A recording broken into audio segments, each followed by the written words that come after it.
I wasn't born blind. It happened to me later in life.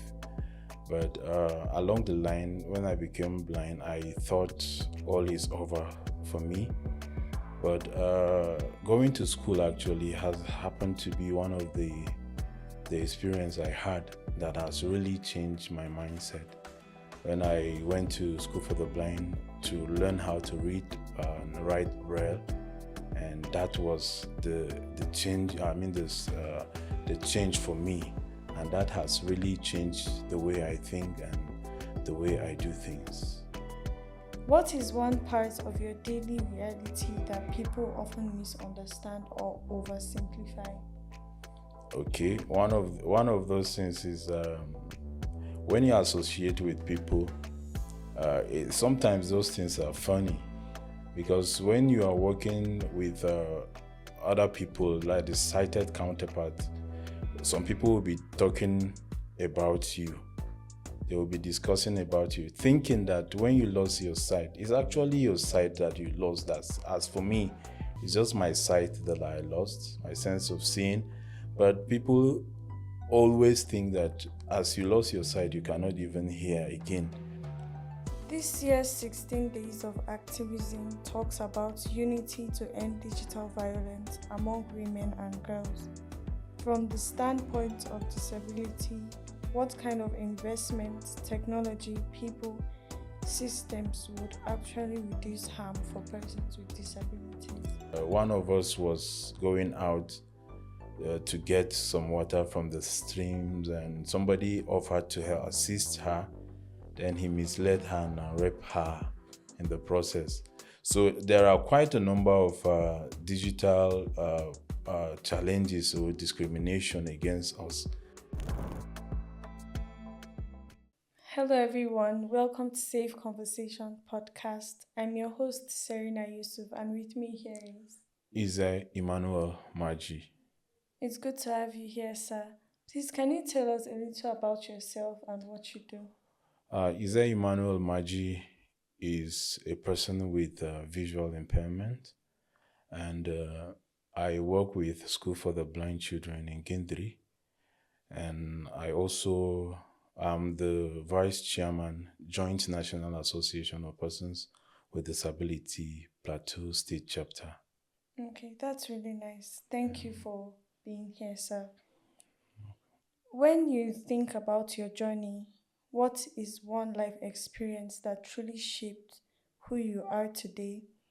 Something that changed the way you see yourself or the world? At first, to be clear to those who will be watching and listening, I wasn't born blind. It happened to me later in life. But along the line, when I became blind, I thought all is over for me. But going to school actually has happened to be one of the experience I had that has really changed my mindset. When I went to school for the blind to learn how to read and write Braille, and that was the change. The change for me, and that has really changed the way I think and the way I do things. Okay, thank you, sir. Every person has a moment that shifts their confidence or sense of purpose. Was there a turning point in your journey that made you think, I'm more than what people expect of me? Very well. There are times that the society look down on persons with disabilities, most especially those with visual impairment. They really look down on us and thinking that when you lost one of your sense organs, they think all is over for you. But for me, I faced those challenges, but then starting from school and facing a lot of life challenges to go to places, do things that people are really appreciating has really bring me to where I am today, because it has really changed my perception of, at first I myself was looking down on myself, but when I went to school I discovered that I have a lot to offer to the world, to the society. So that has really make me strong and who I am today. That's really amazing, sir. What is one part of your daily reality that people often misunderstand or oversimplify? Okay, one of those things is when you associate with people, sometimes those things are funny because when you are working with other people, like the sighted counterpart, some people will be talking about you. They will be discussing about you, thinking that when you lost your sight, it's actually your sight that you lost. That's as for me, it's just my sight that I lost, my sense of seeing. But people always think that as you lost your sight, you cannot even hear again because they will be gossiping beside you. And I actually do music too. Whenever I want to present whatsoever I prepared or the songs I compose, people will want to say, "How can he do this? Can he perform credibly well?" But when I did it, they will change their mindset. Will actually change for good and for the better. So this is one of the things that I've been going through in life, and then it has really make a lot of change in the life of a lot of people. Many barriers you face are invisible to others. What is a hidden challenge you deal with that most people never notice or think about? Sure, I have a challenge of being a visual impairment is really inward. You have those challenges right within you, and you can never even tell the experience is horrible. Just as I will tell other people that I will never wish even my worst enemy to be blind because I know the experience I go through. Emotionally, you sit down. There are things that simply you can do with your sight, but because of this, you cannot do them. You want to do, you have the zeal, you have the mind to do that, but because of this challenge, you cannot do that. So it's one of the things that inwardly I may be okay facially, but right inside I know what I'm going through. Well, as life goes on, you those challenges are reducing actually. So these are some of the being a person with visual impairment is one thing that you think over and over. You want to here are opportunities, but you cannot reach because of this restriction, this site challenge. This year's 16 Days of Activism talks about unity to end digital violence among women and girls. From the standpoint of disability, what kind of investment, technology, people, systems would actually reduce harm for persons with disabilities?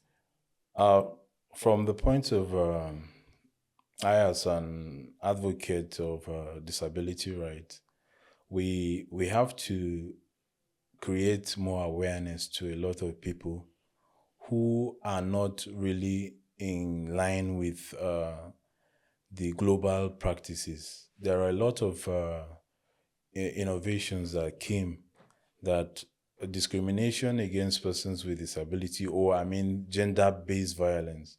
I must tell you that a lot of horrible things are happening. Uh, just to give you a brief story, that one of us was going out to get some water from the streams, and somebody offered to assist her.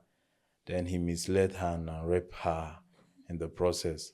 So there are quite a number of digital challenges or discrimination against us, because you find out that there are things that those online or technological should be accessible to us, but yet you are not getting that, and then people will be castigating you online, telling all sorts of things. I think by creating a lot of awareness and sensitization will definitely reduce such behaviors. Very true, sir.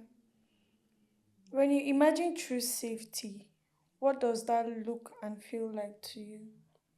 True safety. Yes, sir. True safety is take away all the barriers that will block me from getting what I want.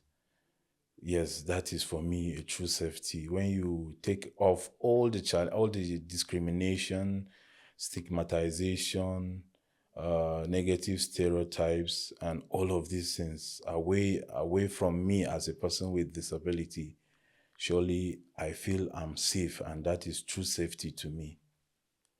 So that means there should be more awareness on inclusion. Very well. All right. So People living with disabilities face a unique form of digital discrimination. Have you ever experienced online harm or exclusion that people don't talk about enough? yes, recently I will tell you this that I participated in an exam, and we are supposed to write that exams online. And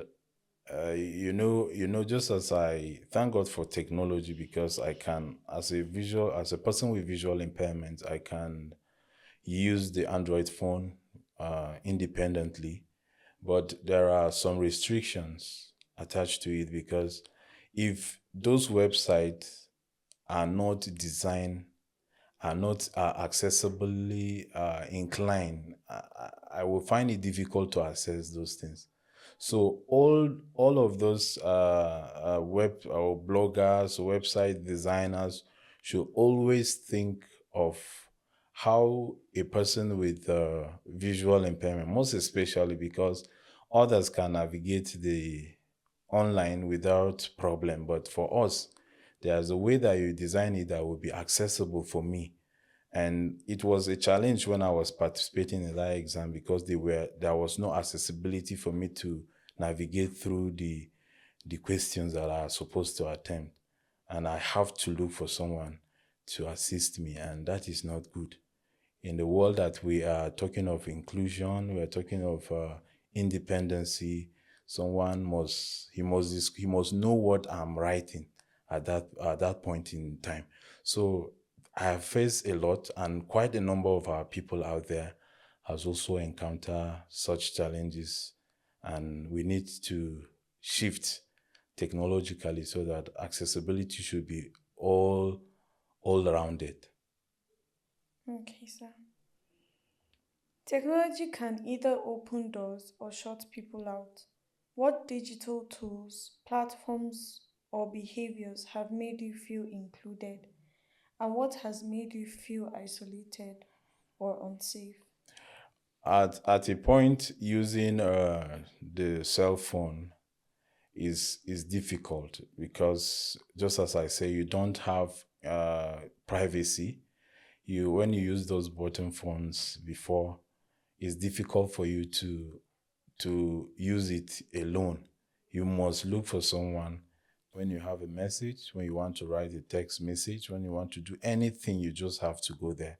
But one thing that has stand out for us is that, for me as a person and other people out there, is you you get the Android that has a screen reader.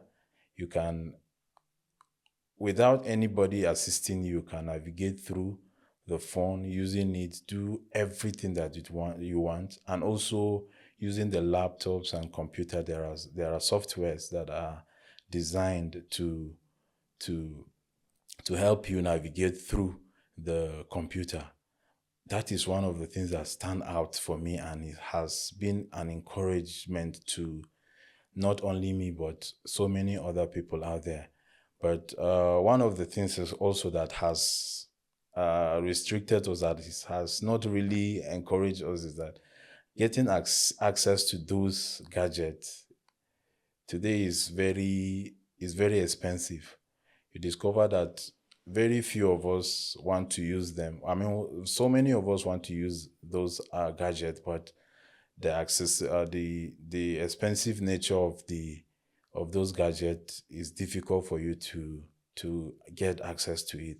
So it's important to let all know that uh, most of these families that have persons with disabilities are mostly, you discover that poverty is there, and lack of education has contributed. So it's one of the challenges. Getting access to a subsidized rate for us to get it is difficult because they are very much expensive. Sometimes it's the small actions that matter most. What is one simple thing people do that makes you feel respected and included? And what small behaviors unintentionally make life harder for you? One of those things that make me feel included and respected is, there's a saying that there's nothing for us without us. There's nothing for us without us. Whenever you are making, designing a program or a policy or whatsoever, you should, a person with disability should be represented. His voice must be heard because he is the one that is experiencing all the challenges out there. But when you are designing a program and you left him out, that is so bad. So if you call me to give you an idea of what I'm feeling to get the experience so that you design whatsoever you want to do, it really encouraged me and make me feel included and respected. But when you silence my voice, you want to make decisions for on my behalf without me, that is something that is so bad. So these are the two things. The one that when you call me, you ask of my opinion and then include me in the planning, in the process, it is very good. But the one that you will silence me and left me alone is not going to be good. I think these are the two. So that's just like saying someone taking credit for your idea and then not including you. Sure, sure. Okay. Do you feel that society's expectations around disability differ for men and women, especially when it comes to vulnerability, strength, and daily interactions? Yes, yes. I feel everybody has his own thought and an opinion about persons with disabilities, because as someone, but the percentage is like, maybe let me give it like 85 to 15. Those that have those positive thought and plans for persons with disability are very few, because I can be with you yesterday, I'm well, nothing happened to me, and just a day later I lost my one of part of my body. Then you, as if we've not been together. You've been together with you for ages. I mean, for ages. But just because I lost my sight or one of my body, you just look down on me as if I have stopped existing for you. These are minds of people that differs. Some, very few, will accept you just the way you are, but others will never accept you. That is the end of the way for them. They will True. never associate themselves with you.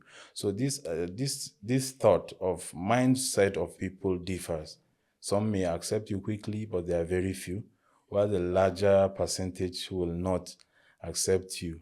My vulnerability doesn't really mean that at a point everybody has weaknesses. It's just the same thing. But you understanding what you can do at the right time for me as a person with disability will definitely help me to move forward.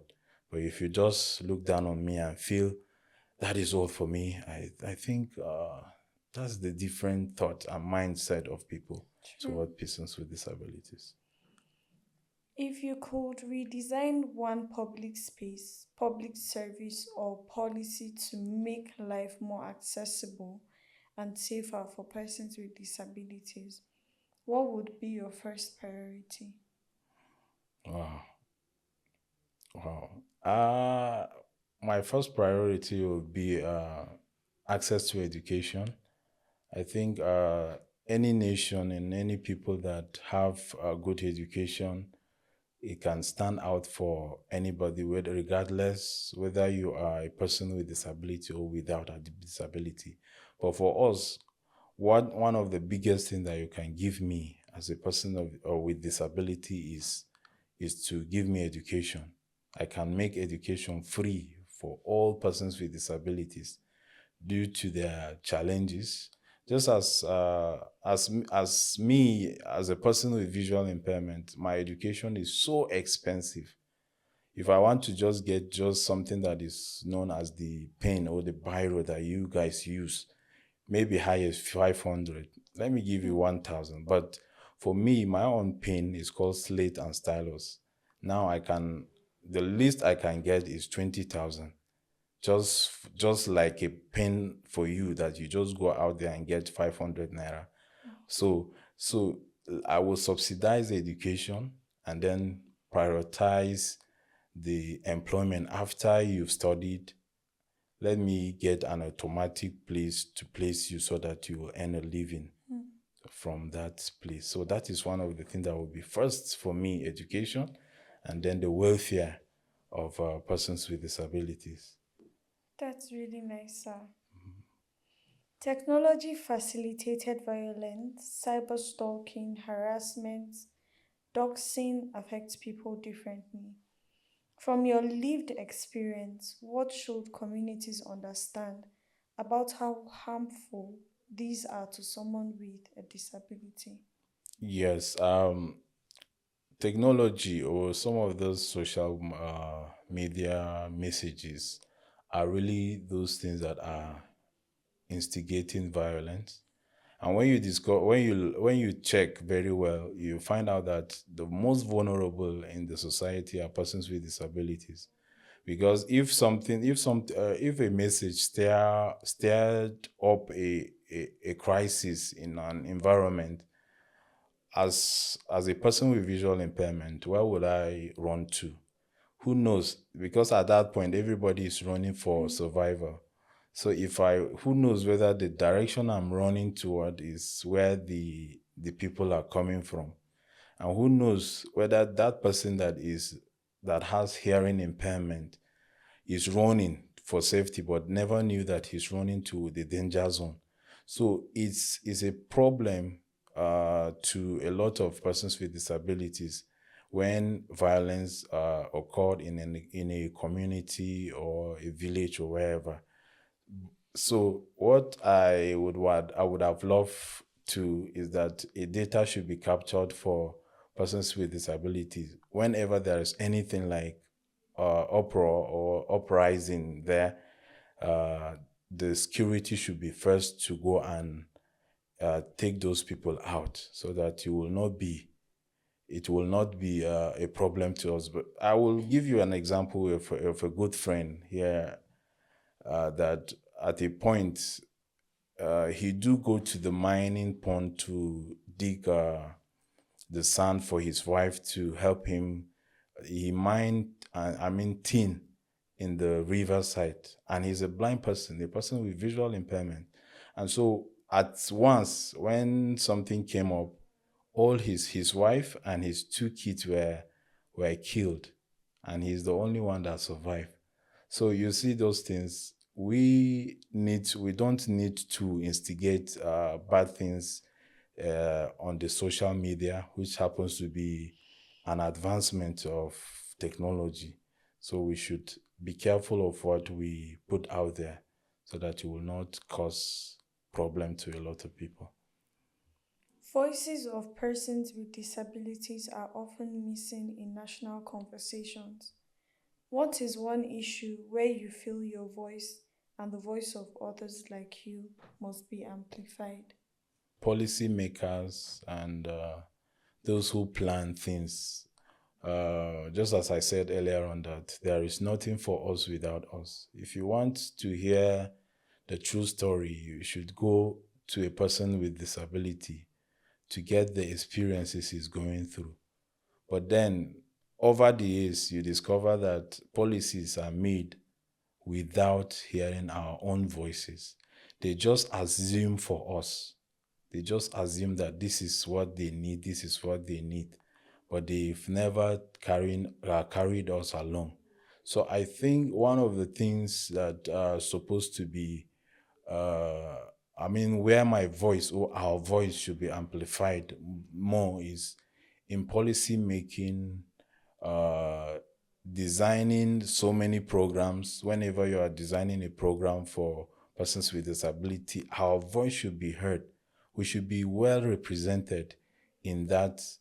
A person on the wheelchair can tell you what the challenges he's going through. A person with hearing impairment will be in the better position to tell you what he's going through. So likewise, a person with visual impairment and other disabilities, they can tell you what they are going through themselves better than you assuming just for them.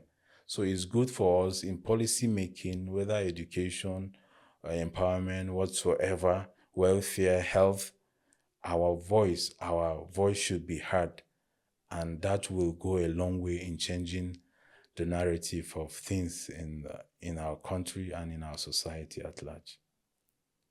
On difficult days, what keeps you grounded, hopeful, or connected to your sense of identity?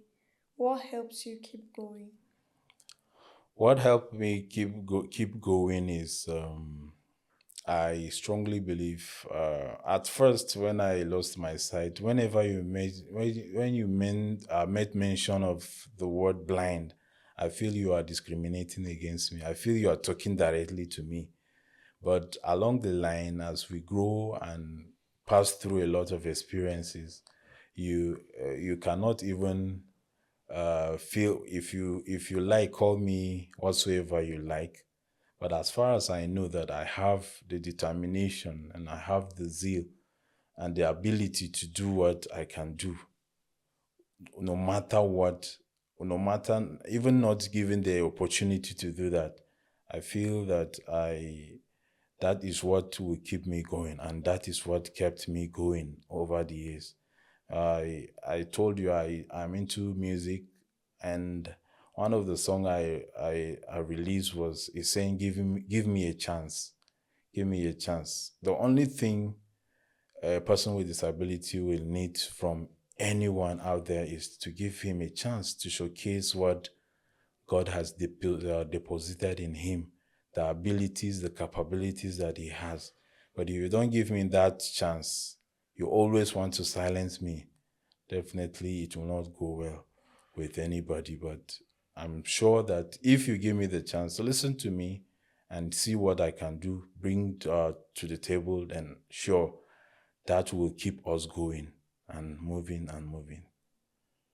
If every listener could remember just one thing about inclusion, dignity, or humanity from your story, what would you want that message to be? Remember that everyone is human first, whether with or without disability. You are human first. The humanity of each and every one of us should be a thing of great concern to everybody that is listening and watching. Because when you take the humanity out and you just look at my disability, you will never give me a chance to give my own contributions. So it's better that you should look at every person, whether with or without a disability, as human first, just as you are and just as I am. Take me as human, then definitely the society, the world will be a better place for everybody to live in. But as far as you look down on me and you feel others are more human than others, like persons with disability are less human, then definitely the world will never be a better society. Out there in the advanced country, you find out that everything they do, they have the mind and the thought of persons with disability are there. They create all the accessibility possible for them. But here in our own world, it's difficult. Even the little that's supposed to go for persons with disability, somebody want to take it away. But give me the chance and take me as human as any other person, then you will treat me well and give me the better chance for me to contribute my quota to nation building. Thank you.